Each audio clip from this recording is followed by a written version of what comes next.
doubleheader this past weekend in Portland. The 2005 Toyota Atlantic Championship now has 3 winners over the first 4 races of the 32nd edition of the world's most prestigious open-wheel development series.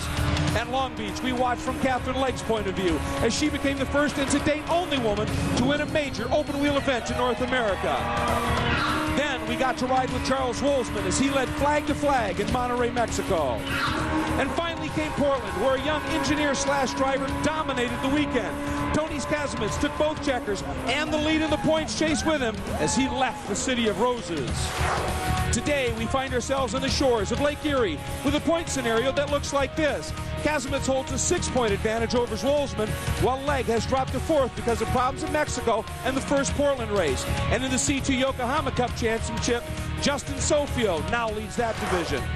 So the question today is whether another driver might join the first 3 as a race winner, making the championship battle even closer. This is, after all, the Atlantics, and that's what this series is noted for. Great racing, tight points chases, and the making of world-class drivers.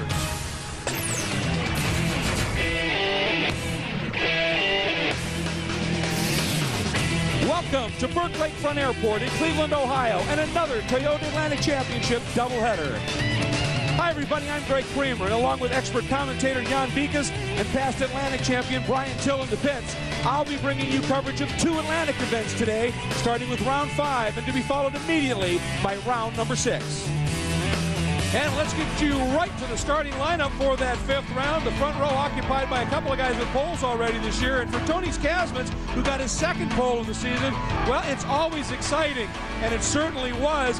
Just after setting his fast time, trying to go quicker, he was drafting Catherine Legg, lost some grip at the front. And when he hit that divot, as you watch from another angle, right there, he broke the right rear corner. He was done, but his time held up. We go to row 2, a couple of very quick rookies, Antoine Bessette and Andreas Wirth. Then we go to row 3, and it is Catherine Legg and Al Unser III. Now, the interesting story for Catherine Legg is since her Long Beach win, she's been getting tremendous media exposure internationally and nationally on CNN, but locally, the Cleveland Plain Dealer has been giving her tremendous exposure, as have the local TV networks. She's been getting a lot of exposure, deservedly so. It's been a great season for her. Next, we go to row 4, where there's a couple of relative newcomers to the series, but both of these gentlemen have very crucial and somewhat rare experience here in Cleveland. You met the driver of car number 7, David Martinez, in Monterrey, Mexico, where he finished 3rd in spite of having a pretty serious flu bug. Then he was back in the top 5 at the 2nd round in Portland. But David, you're one of the few guys that knows this Cleveland circuit. You ran here in Barber Dodge. Is this going to be the place where you get back on the podium, maybe even to the top step? I think we should be pretty strong. The team is new in this series, and the series is new for me too. But I think we have the elements to do a pretty good job this weekend, and I hope that knowing the track is going to be on our side. The silver number 2 returns to Atlantic competition, entered as it has been in the past by Eric Jensen, but now he brings Leo Maya with him, who in 2003 here in Cleveland had a dominant performance in Barber Dodge, but now a much steeper learning curve with a brand new car. Yeah, it's definitely a new car. At least I have the same track, and I did really well here in 2003 in the Barber Dodge. It's been a while since I've driven a road course car and been able to turn right, so learning curve is pretty much as steep as it gets. You know, I feel like I'm out here for the first time. And continuing, row 5 will be Chris Dyson and Dan Selznick. Row 6 will be our C2 leader, Justin Sofio and Dan Cobb. Row 7, Darrell Liskey and Bob Siska. Row 8, Rich Zober and Tom Bastasi. And row 9, Chris Soliotis, who had no time. Now, this track always produces some interesting moments. For more on that, let's check in with Brian Till. Definitely interesting moments, Greg. There's always a lot of excitement in turn 1 here in Cleveland, both on starts and restarts. And one of our favorite pieces of footage comes from a couple of years ago when Roger Yasukawa and Alex Figge got together for a little aerobatics in turn 1. When you go on board with Alex Figge, you can almost hear his crew saying, pull up, pull up. And for Roger Yasukawa, he probably couldn't have gotten any shorter in the car as the sky was falling down. Jan, as you know, if you want to win here in Cleveland, you only have to keep one thing in mind, turn 1. Yes, and of course, turn 1 is going to be the key to this race, has been in the past, over 2 miles around, 8 turns, but this year, They're going to divide the straightaway, approaching turn number 1 with the yellow line. They'll put a barrel just before you turn in. All the drivers have to go around that screen right. They have to go around that barrel, and they have the cones. Effectively, they're not letting anybody do the dive bomb move up the inside. It should prove pretty interesting. Let's take a look at our onboard shots. Our first one is from our pole sitter, Tonis Kazimets, the Flexovic Swift. He'll be giving us those looks. Our second in car is the gentleman who shares the front row with him, Charles Zolzman. That's his third front row start of the season, by the way, for Condor Motorsports. And our third on board, the driver who qualified 5th, Catherine Legg, for PKV Racing, who had an amazing drive from 10th to 3rd at Portland, and should be fascinating to watch her now with a little bit better qualifying effort. She's been very quick in a lot of the qualifying sessions, and we are looking for the green flag this time by. Now, pace car is going to make the move down off the track, and again, we're going to be watching that first turn very, very closely. And the idea of the first turn, they have not put the line or the barrels in a place where they would normally drive. They have put them off the line. So the idea is they've narrowed this racetrack from 90 feet to 45. They say still plenty of room to race. They just don't want someone diving way inside. Well, everybody's got to be to the left of that yellow line, and boy, they're right on it as we go green. Round 5 underway. Kasmet brings him up. Zwolsman swings way outside at contact. Somebody trying to avoid the barrel. That was Catherine Legg. One car dead right in the middle of the track. Meanwhile, Zwolsman leads it with Kasmet tucked right in behind, heading up into turn 3. Kasmet, last minute, swings way out. He wants to get the drive, I would think, through 4 and 5 and take the run at him. He's around the outside, Jan. He was on the outside, but that was actually very clever of Zolzman. When he saw Kasmet to the outside, he gave him a little bit of room, and of course, there's not grip off the line. Both these two trying to get the Yokohamas up to temperature. That's the real key here to the beginning section of the race. Really try and get the tire temps up and get the car stuck. Speaking of temps, by the way, very, very warm here. Some 90 degrees, quite humid, so that shouldn't take too long, but it's one thing having warm weather and another getting the tires up to temp. And that lead duo who had broken away just a little bit, quickly being gathered up once again. Zolzman there had a great final corner in turn 8. Has already pulled a bit of a gap on Kazimets. About to complete lap number 1. And Catherine Legg, it is done for the day. She is getting out of the car very, very dejectedly. And really, it looked to me like she was trying to avoid that cone, the barrel right there. Well, no, actually, she came in and tried to make a late move and got the car sideways a little bit late on the, I should say, on the rear brakes, got the car turning, and certainly appeared as though she was the one who initiated the contact right across the front. And amazing teammate contact there. Also, Alonso the third involved. Amazing that there was as little damage as there was. There is Kazmet's pole sitter now sitting in the second spot, dropping off of Zwolsman a little bit. Andreas Wirth sits in the third spot, that yellow number 8. I think Chris Dyson, taking advantage of all of the action, sits in the 4th spot with Martinez up to 5th. Great move for Dyson. He's obviously made a lot of starts in sports cars, but is still trying to get his feet wet here in the Toyota Atlantic Series, and that is fantastic. He will now be trying everything he can. He hasn't really shown that much speed this weekend, but if you get a great start, it's the opportunity to learn from the fast guys ahead.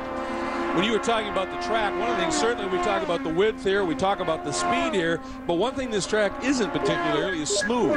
No, it's definitely not smooth. You saw some weaving and dicing going on there between Antoine Bessette and David Martinez, so back in the pack we're having some good battles as well. Now let's check in with Brian Till. Jim Griffith at Polestar stands by and watches. Antoine Bessette still on the racetrack, but Catherine Legg, her best qualifying to date. It looks like turn 1 bit again. Yeah, that's the old Cleveland thing, huh? That turn 1 deal. I don't know what to say. I mean, it just continues to happen here. They tried the barrel thing. I think it was probably a good idea. It just didn't work. Did she say anything from the car, Jim, about as to what happened? No, she just said, I'm out. That's all we know. Well, that's, as you guys, you got a good picture of it, and you said dejected. That she didn't say much on the radio. I'm out, and she was.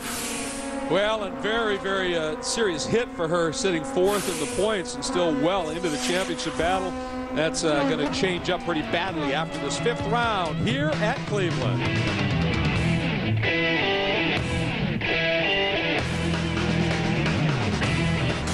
Welcome back, everybody. Charles Wolzman continues to lead here at the Grand Prix of Cleveland, 5th round of the championship. Now, one of the reasons that you're not seeing any onboard shots right now is the helicopter has had to set down, and it looks like there's a bit of a problem at the back, as in no rear rotor.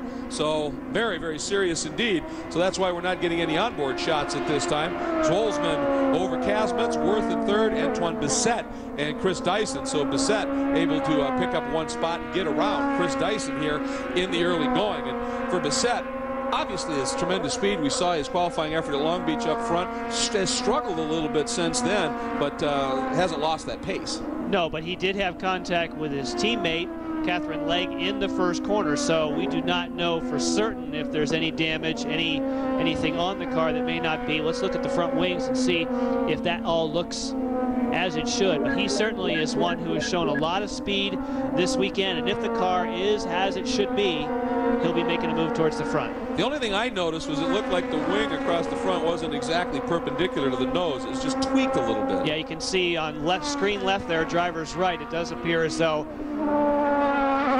bent maybe slightly, but hopefully in a place like this is more about mechanical grip. Certainly aerodynamics are important, but it's all about getting across these bumps and taxiways and runways is what makes your car fast. Well, there's Dyson with Martinez in that green and yellow car. Good battle right here. Dyson is 5th, and Martinez is 6th right now, and those two going for that position. And not far behind them, I saw Al Unser, I believe, right back there as well. There he is. You could just barely make him out, but good battle here. And Martinez, since he joined the series in Monterey, has been a bit of a revelation. Very quick. Yes, it's funny for David Martinez. He said this morning that they did not have full throttle on the car in the qualifying for this round. It was only a few degrees off, but a few degrees does certainly make a difference. You want all the 250 horsepower of Toyota power that you can get. He didn't quite have it all in qualifying, so one would assume that he would be able to move his way up through. I would imagine here you're pretty flat on the throttle a lot. Oh yeah, in these cars. That section you just saw there is flat out around turn 6 and turn 7, and as you come into frame here at turn 8, that's the one takes a little bit of a lift, and that is the real brave driver's corner. Let's call it that. Dyson hanging on over Martinez right now. As a matter of fact, has opened it up by a couple of car lengths, and Chris Dyson taking a great opportunity right now to have Brian Till, one of his best races we've seen. Greg, you know, he's relatively new to open wheel racing. He's learning a lot, but one of the things that they found out was the setup that they came here with was nowhere close. So when they ran this first qualifying session yesterday for this first race, Chris said, we were out to lunch. The car was way too stiff, so they made some changes to it for the qualifying session for the second race, I should say. The car was much better, so he had high hopes going into today's event, and it looks like the car might be working well for him. Not a lot of experience driving this racetrack, but Jan, as you know, as bumpy as this place is, you've got to have the right shock package or you just can't hustle the car around. Oh, you do, and it's one of these things that sometimes you don't find unless you use some trial and error, and if you don't have a lot of time here, either as a driver or a team, it takes a while to find that sweet spot. Let's take a look back for Chris Dyson in Portland. He and Al Unser had a good battle. He was chasing him for many of the laps.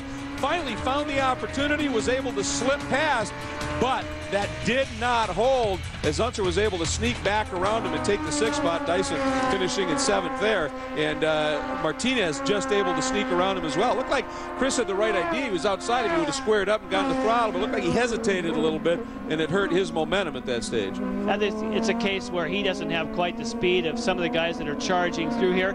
That's Al Unser the third, looking to the inside of Tom Nastasi there, one of the C2 cars, and certainly this is a place, as they start to work through lap traffic, things are going to get exciting in a hurry. So there's Wolzman continues to lead, and by leading a lap, he's taken another point away from Tony Kasmets in the championship chase. And speaking of wild and crazy, had a bit of a moment here for number 11, Charles Wolzman, the leader. You see that margin back to Tony Kasmets has compressed just a little bit, and even as wide as it gets here in Cleveland, traffic can still catch out a little bit. That's what we were talking about, is that as you work through lap traffic, it's one of these things where you get a rhythm going, and sometimes if you don't have your car exactly where you want it, it definitely comes into play. And for Zolzman, he definitely had a bit of a moment, as they say. Kazmit's trying to take advantage of it now that he's close. Stay close at this stage. By the way, Andreas Wirth now has moved up into third. Bessette back to fourth. Martinez in fifth. Dyson is sixth, is the running order at this stage with Unser. And then a great story we'll talk about a little bit more in Tom Nastasi. But right now, oh, somebody's spinning right up in front of Zolzman, and he has to go wide through that section of track. And that's, you can see how close he got to the wall. He had to make that adjustment. As you said, you're flat approaching that corner. That little wiggle there, Zolzman, I would guess, trying to clean dust and dirt off his tires. Let's go back and show you what we were talking about with Zolzman. He was going to the outside of Bob Siska and ran out of room at the exit of turn number 4, ran all the way down on the outside here, and just was, this is where you have to be so careful. That would have just taken a little more bite or a little less bite, and that thing would have been backwards. Tonis Kazimierz was able to close the gap because of that. Nice job of driving. I mean, obviously, it'd be nice to stay on in the first place, but if you're off, that was nicely done. Well, and ironically, that is exactly where Kazimierz went off, but Zolzman went off maybe another 3 foot further downstream and avoided that big divot. Otherwise, that could have been just tragic to his race at this stage, and was able to get away with it. But Tonis going, I feel you, brother. I feel your pain. I've been there. Catching Zober now, so, and he got slowed up. This could be a chance. Big chance. Oh, and Zolzman stayed on the hammer and just shut the door. But this traffic, amazing, with all this room out here, traffic playing a huge role in the early going here. That was close. Tonis Kazimierz certainly took a major look at it and thought, I got to get this slowed down, but that was awesome. Kazimierz comes and does not have to lift, but Zolzman did. And right here, Kazimierz could have pushed the point, but knew that this is one of the most dangerous corners on the racetrack, as well as one of the fastest, 100 miles an hour at the apex there. And that was good driving on his part. He would have really had to force the issue, and they might have both been out. And Tony's usually one willing to force the issue, but that was a very, very smart move on his part. As you take a look at what his season has been like thus far, problems right off the get-go in Long Beach, but second, first in the next 2 races, and in the Monterey and the first Portland race, I mean, some serious aggressive racing. The funny thing is that he doesn't actually really care for this racetrack. And I said, well, why not? Because almost everyone loves this. He says, well, it just doesn't have the mojo. I'm like, the mojo? Well, what he's talking about is on a road course, you get this rhythm going, this left to right rhythm up and down hills and so on, and he doesn't feel like he's found his term as mojo. He hasn't found it here at Cleveland yet. And this was the view that he had, Kazimierz did, of Zolzman for almost the entire Monterey race. So he's closed up, he's getting closer, so he's got the bit between his teeth just a little bit. He's found some Cleveland mojo anyway, and taking a run at our race leader.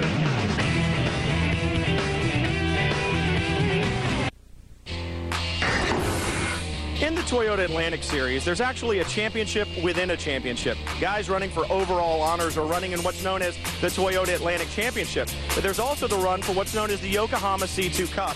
And quite simply, that run or that championship is for cars that are a little bit older and for guys that may want to run in SCCA national races but also compete professionally as well.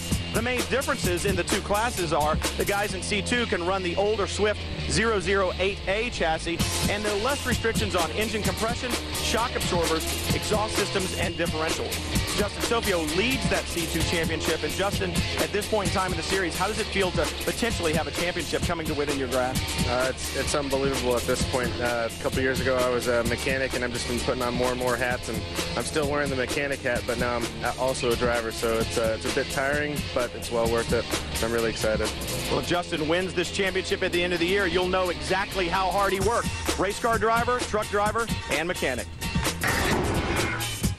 Well, that's the dream. I mean, you start off wrenching and you get your shot behind the wheel, and he's taken it. He won Long Beach this year and last year in C2, and after the Portland rounds, leading in the points in C2, with Yokohama stepping up 10 grand to the C2 champion at the banquet at the end of the year. So pretty substantial money. And he's, that's Martinez, has had a big off into the tires and in that corner you were talking about. He has hit very early on, so typically that would mean he got into trouble on the approach. And sure enough, working through lap traffic, and oh, ouch, that is not what you want. Thankfully, they have 2 rows of tires here that really cushion the blow, but the moment you have wheel-to-wheel contact, You're going to have no brakes and obviously no steering. Boy, that's a tough. Again, it's tough. You know, it's not a huge Atlantic field, but there's enough people to obviously. It's tough to find racing room even on a big airport course. So the Roche-Franz Swift is done for the day, and they've got the equipment out there to get it removed. And at this time, of course, with that car right in the impact zone and all the rescue workers out there, the Champ Car safety teams, we are under a full course caution here with 14 laps complete. And there is Martinez wandering off. Such high hopes coming in here, some experience here, and it's shown some great speed. He's done for the day. So Zolzman, Kazmitsworth, Bessette, and Chris Dyson round out your top 5. Welcome back to Cleveland, everybody. Catherine Legg out of the car, not where she wants to be, and heading across the track to get back into the pit area. And I'll tell you what, a season that started so well, the roller coaster down in Mexico in the first Portland, a great run, and second Portland and problems here. So just a tough go. We are looking for a restart, hopefully, coming up here in relatively short order here. We have completed 15 laps at this point, and the Zolzman has led them all, which at this point would give him the point for most laps led, certainly. And we're looking forward to the green coming up. But before we do, let's check in with Brian Till. Brian? Carlos Bobeda is the owner of Condor Motorsports, and I'm sure he's talking to Charles right now. The yellow flag is not what you wanted to see while leading. You want it when you're in the back, but you don't. We want it at Long Beach, but we don't want it here, definitely. Everybody's talked about how strong that car looked all weekend long. It didn't sit on the pole, but it looked like a very strong race car. Do you have something for Tonys? Can you keep it out in front? I think so. Charles is very smart, so he knows how to pace himself unless somebody's pushing it too hard. And the car has got it. I think we're okay. Well, they believe they've got the car underneath them and the right driver in it, but we've already seen these yellows come out. They really bring the competition back to you. And like we said, Jan, you know, you don't want to see the yellow when you're leading.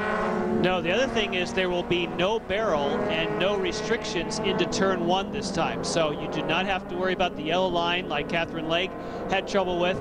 Got in there too hot, got the car rotated. Now wide open, but you wonder, is that a temptation for someone like Bessette, someone who really needed to catch up here to take a dive bomb or move up the inside? Let her buck. Head down to turn 1. It's going to be wild. Zolzman brings him around. Pace car is in. Watch for that run down in. Zolzman going to stay left, going to stay. No, he stays far right. Now Kazmits pops out, and Worth goes with him, and Bessette swinging way, way wide. It's all chess moves right now. Watch for Worth to try and cut down underneath. He goes for the throttle. Is he going to come up? Bessette drops the right rear or the left rear into the dirt. That's going to thwart his run off the corner. And boy, Zolzman played that pretty cagily. It was very nicely done. And a nice clean turn 1. It shows the difference when you have a single foul restart versus side by side. But we heard Carlos Bobeda say that Charles Zolzman is very wise, very keen, and that was as good a restart from the lead as you can do. Well, he's a young man, and he's a rookie in this series, but he's been spending a lot of time in different European Formula 3 championships, and that's pretty cut and thrust stuff, so he's been there before, without doubt. Here's a battle for third.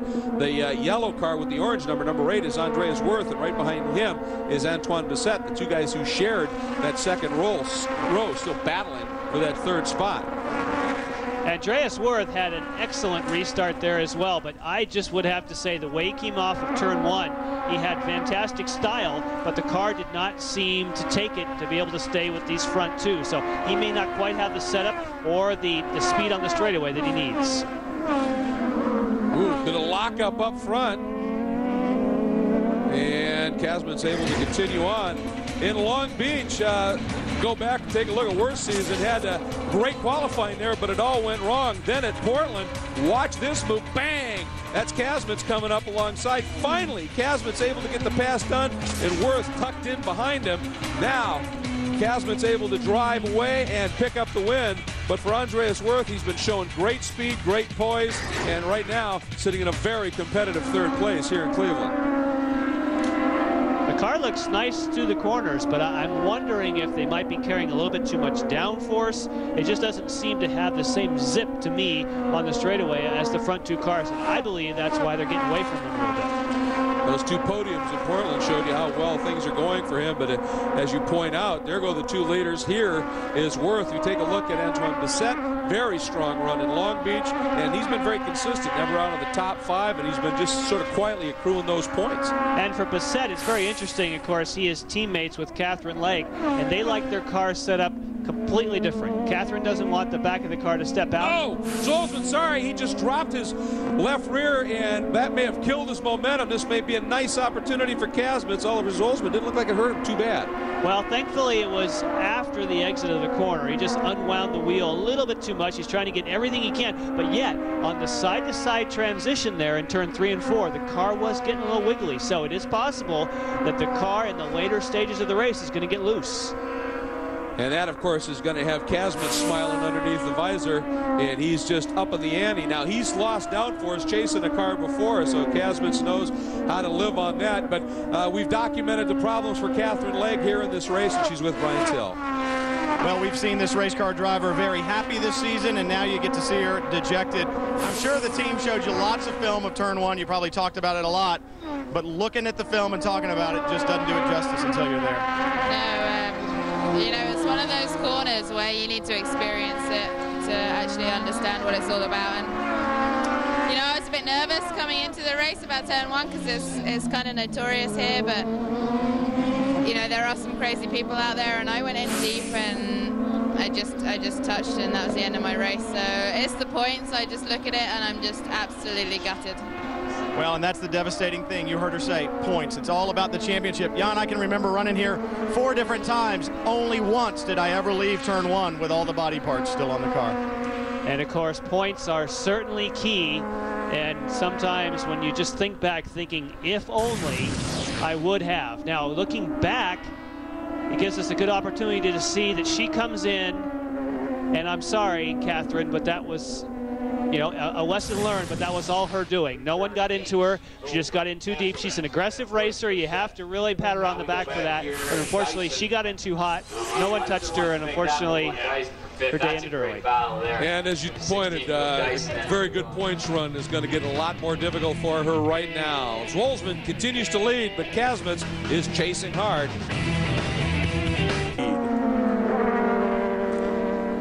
Running pink slips. That is an interesting reality. I bet Charles Zolzman and Tony Kazmits would do it. I bet they would. A lot of confidence right there. Hate to be losing one of these cars, and we're watching them. But you can see, as you pointed, the 2 leaders have driven away from this battle for third. It's still Worth hanging on to it, the yellow car, and then the orange number 3 of Bessette. And as they work through traffic, they haven't been separated by much more than this since we went back to green. We started talking about Bessette, and then we had someone drop wheels off. We were talking about the difference in his setup versus his teammate Catherine Legge. He likes the car loose. He likes it to hop around, likes it loose. So this airport circuit with the big bumps suits his style. But I would think that, oh, well, there's a little bit of loose. That was right on cue. But that was because of a little bit, maybe too much rear brake, which is the same thing that caught Catherine Legge out, I believe. You know, cold tires, rear brake in the first corner. And down into turn 1, and we take a look at Bessette in his season, Long Beach. He just couldn't catch his teammate. You were talking about Catherine Legge, ended up second. Then in Portland in the doubleheader, he battled hard, eventually tangling. Watch this with Zolzman in race 2. Both of them had differing opinions on that one, but he has always shown great pace and has always been able to end up at the end, even with moments like that in that top 5, and that's how you accrue points. No, he's got great car control. He's got a good driving coach in Richard Spinard, who has really coached a lot of people to some great careers. And I think he's got such an interesting demeanor. He seems so laid back and just doesn't seem to bear any pressure. He just has a smile on his face and just has fun all the time. It's amazing when you're chatting with these guys out of the car, and then the personality change when they squeeze that helmet on. They just, absolutely go full-out aggressive, and it's just fascinating to watch that evolve. Speaking of evolving, this battle once again closing up. We have 10 laps to go as we come to the stripe this time. Actually 9 now, and it looks like Kazmits, has he maybe backed off just a little bit, trying to conserve the tires? I mean, these Advans are great tires, but you drive too hard in this heat, I would think you'd run the effectiveness out of them. You have to cool them off of that? You don't necessarily have to cool them, but I think what he's trying to do is he's trying to pressure Charles here into pushing a little harder. Even Carlos Bobeda had talked about, and then for a moment there we had a change. Oh, Bessette got the run on him, but Wirth very calmly stays put and is able to hang back in there and get that third place back. But Bessette has just been heaping the pressure on. And I was wondering on that one step out going into the chicane, you said too much rear brake. When you get that close to somebody and you lose a little air off of the wing, that affects your braking, and you get more lockup in the back possibly? Well, it should theoretically work the other way around. Yes. Just takes the air off the front. Let's check in with Brian Till, pit side. Well, Greg, we talked to David Martinez at the beginning of the show about experience here at Cleveland. We've talked a lot about turn one, but David, it wasn't this end of the racetrack. It was the far end that got you. Tell us what happened. Well, the start was pretty close. I mean, that thing they did in turn one is really risky, and a lot of guys didn't have a good reference for braking, so it was really tough. And then I was fifth, and then I had my pace going, and the lap car just didn't see me, so it's a shame, but we'll try to do it better tomorrow. Well, he's going to try to do it better tomorrow, like you said, but you guys talked about lap traffic and the leaders coming through, and you can see it's not only battling the guys for position, you got to get through those lap cars to make it to the checkered flag. David Martinez won't do it today. All right, Brian, and this battle for third is absolutely afoot. That is the second consecutive time out of 1 through 2 into 3. Bessette has swung way out wide to try and make the run around Wirth, and Wirth just calmly counters at every moment. Now Bessette sticks the nose down low, gets another run up along the outside, but Wirth is going to be there and be able to park him. But Bessette exploring every nook and cranny of this track for an opening right now. Almost drops a tire right there, working into turn 8 now, down the front straight one more time. We are closing in on the finish, and two battles up front snugging up. And there is your leader, Charles Wolzman, still chased by Kasmitz and Wirth, but let's check in with Brian Till. Greg, one of the best battles on the racetrack had been between Antoine Bessette and Andreas Wirth, but you can see the three-car in pit lane, significant damage to the left front of this car. It will not be heading back out. Bad luck for Polestar, for first Catherine Legge, and then Antoine Bessette, guys. Thanks, Brian. That is a severely folded up suspension piece. And right as we went to commercial, you could see it unfolding. You knew that there was a battle for third. You could see just a tremendous amount of speed for Bessette into the final turn 8, and unfortunately got too wide and into the wall. That's when you're talking about, you had just asked me about losing air over the front wings, and that is what happened. He was really on a hot lap. He gets up behind Andreas Wirth. It takes the air off the front wings. The car doesn't turn. Next stop, concrete barrier. Brian? Standing here with Antoine Bessette, the guys up in the booth, Jan Beek is talking about air off the back of the car and maybe just taking it off the front end. Is that what happened to you, the big push down in turn 9? Yeah, I took it a bit too widely, and I was following pretty closely the other car in front of me. And I think I missed a bit of downforce through the corner, and I was just a millimeter out, and that's what happened when you're a millimeter out. Well, a millimeter out, he said it, and that's all it takes, John. And you called it exactly right. These cars, so aerodynamic, and the aerodynamic's so important on them. When the air goes off the front of them, you lose the front end, and you heard him say it was just a millimeter too wide, and that ends up in the wall. And, you know, he's a very quick study, there's no question, and he's tremendously gifted in terms of speed. But he came up through the ranks, started in sedans and rallying, so he doesn't have a lot of experience compared to some of these other guys with aero and wings and the like. So, but that would explain why he likes to drive sideways. Very good point. I like it loose, yeah.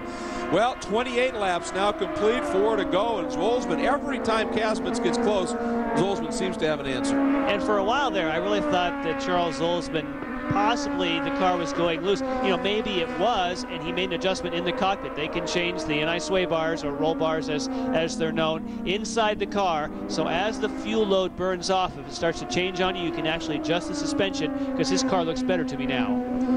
Well, that's the whole concept of setting a car up for a race like this. No problems. I saw some dust and debris, and obviously we had a spin, but boy, right in front of the leaders again. And both of them able to get through it. But that Kasmitz, he really had to check up, and that's going to have cost him a good few car lengths right there. And he can ill afford that as we're closing in on the end of this one. Zolzman continues to lead.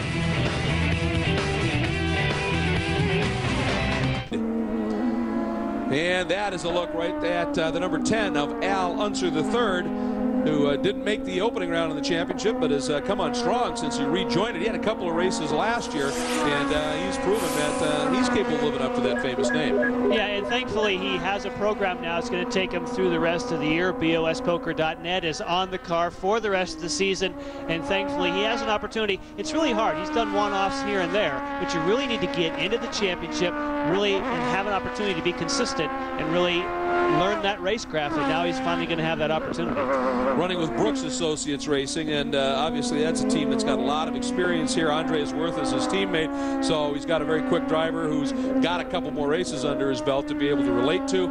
All very good news for Al Unser. And this is our lead battle once again. It continues to be Charles Wolzman, and he has the most laps led. He's going to get that point, certainly, but Kasmitz just turned the fastest lap of the race at 1:07.8. So very, very quick time for Kasmitz in coming after it right now, and we are expecting the white flag as they come by. There it is, 1 to go. And even though Kasmitz turned a quick lap, with that margin, he needs a little help. And there could be some help. You never know. We've certainly had some things on the racetrack with some lap traffic. Carlos Bobeda watching. Brian? Well, guys, you know, it's never over until it's over. I did check in with Alan O'Leary, who's the engineer for Tonys Kasmitz, and he said, that's all we've got. We made some changes before the race. They haven't worked out.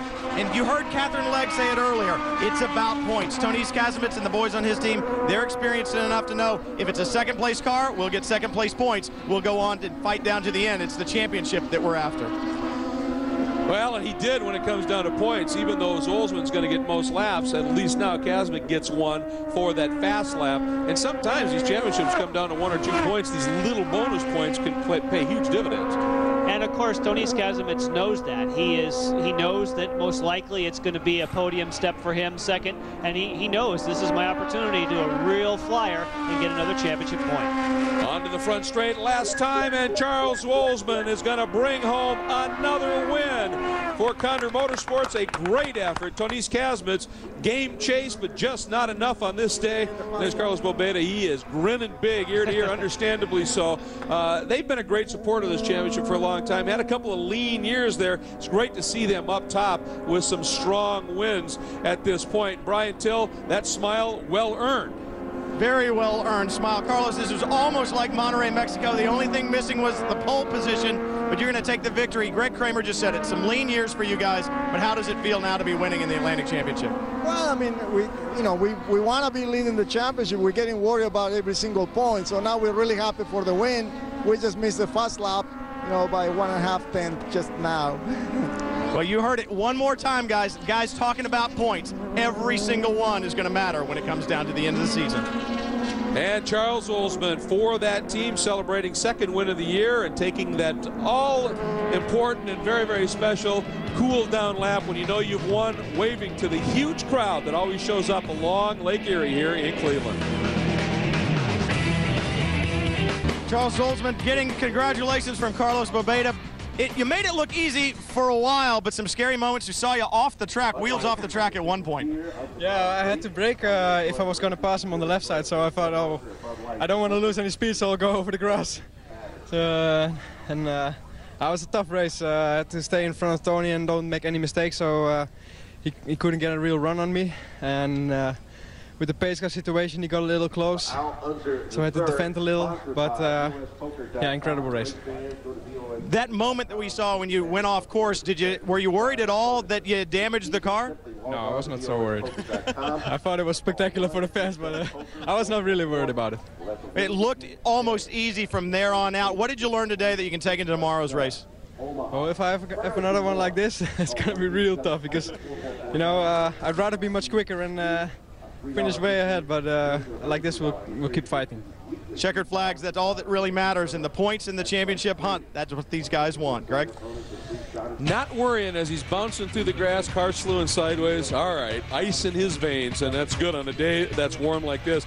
Here are the unofficial results, and we've talked about everything up front. I want to call your attention to that 6th finishing spot. Tom Nastasi qualified without a time, had problems in 16th, his first race in the championship category, up from C2 in the USG Sheetrock car for Black Forest Motorsports, leapfrogs to 6 by 10 cars, and that gets him the point for most improved, and just an incredible start for him in this championship class.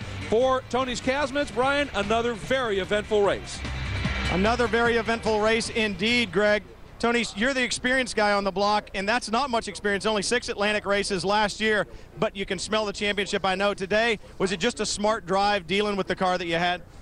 Yes. I mean, it's better to bring points than make some Kazakami move. So I was just seeing if there will be any openings, and there were a few, but Charles captured these very nice, and so it was quite good race, quite hard battle. The traffic out there, I know that both of you had problems in lap traffic. I know Charles off the track at one point in time. Did you think that might have been your moments that you could have pounced? Yes, I had off-track moments as well, but I think we both drove the smart race in points. We both won 2. I don't know who's on the top now, but I want to say also thanks all the fans who came here from Chicago. My son Arton is here. Woohoo! Very good. Well, to do this interview, we actually had to go get him from signing autographs. He was talking to the fans over by the fence. I think you're looking at 2 of the up-and-coming drivers here in the United States. Both of these guys very mature and obviously very talented race car drivers, Greg. Oh, absolutely, Brian. And keep in mind, you hear that little bit of an accent. Remember, Tonys is originally from Estonia and is very quick. He settled in nearby Chicago. That's why he was talking about Chicago, Mundelein, Illinois, and really adopted it as home. And he absolutely loves racing here in the United States. Let's go back down to Brian Till, their 3rd-place finisher. Well, another podium finish for Andreas Wirth, but a great battle you had with Antoine Bessette. It looked like maybe he had the measure of you at one point in time. Were you concerned at all about that, or did you have the car to be on the podium? Yeah, he was the only corner he was faster was in the chicane, the last corner onto the straightaway, and then he was able to overtake me out of the draft, but I fight it back at the back straight. So I think we ran the same times. He was in my draft on the corner with the wall on the left, and then he hit it. I think that was because he had draft and got understeering. But I had a great start at the race. It was a little bit tight in the first corner, like every year. But I'm happy with the 3rd place. Greg, I cannot believe how cool these 3 guys are. Young professionals, but they talk about this race and all the excitement like it's just an everyday deal. And it was exciting without doubt. And for that guy, he's actually run here twice in one season when he was running in the Formula BMW Championship the year he won it. So once again, he had to fend him off. Well, we've got our Seat 2 winner, and once again, Brian, he's just opening that lead up. Yeah, Greg, Justin Sofia making this seem like a regular deal, the winner's circle in C2 every time. That championship got to feel like it's getting closer and closer. Yeah, it was a great run for the Matheson Motorsport RLM investment number 15. We had a little problem with the side pod, but we got a good caution to come in and put that back on and peel some tape off the oil and brought her home in 1st place. Justin gets to see the gold and drink the champagne yet again, guys. What a season he's having. We come back for the 6th round is right here. What do they do now, those guys in 3rd and 4th, with that aero that they were losing to those guys up front? They got to adjust something. Well, it's time to tweak the aerodynamics, time to think about this start for the next round and see if they can do better. And we are going to be coming back at you from Cleveland with round 6. And guess what? It's next, right here on Speed. So do not get up and go anywhere. More Toyota Atlantic Championship presented by Yokohama. Fast and furious action on the shores of Lake Erie coming at you in just a few minutes. We'll see you then.